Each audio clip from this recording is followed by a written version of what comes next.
David Hilliard was born in Rockville, Alabama, as one of 12 children. The family would relocate to Oakland, California, where he would become childhood friends with Huey P. Newton. As a child, he respected the vision of Malcolm X, but he was inspired by the charisma of Martin Luther King Jr.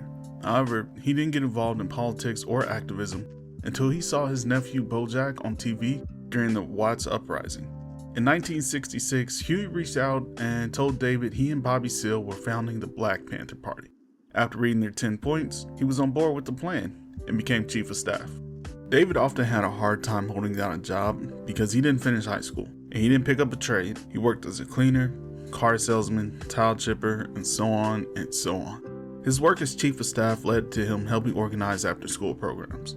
The community learning and even escort for the elderly were programs that he worked on. Once again proving that people in academia alone will not move us forward, and that regular people are central to any struggle. It was David who acted as leader of the party in 1968. Beyond his office as chief of staff, David was also in those streets. In 1968, he was arrested handing out pamphlets outside Oakland Technical School. Later in April of 1968, he was arrested again in what is often called an ambush on police officers that led to the death of Bobby Hutton and the arrest of Eldridge Cleaver. From what I read, there were over 20 Panthers there, and most of them had no idea that this was an ambush. David, for example, did not know why the police started shooting and took cover under a bed. He was released without charges for that incident. In November of 1969, he gave a speech in which he threatened to kill Richard Nixon. They arrested him the next month, and he was in prison for several years.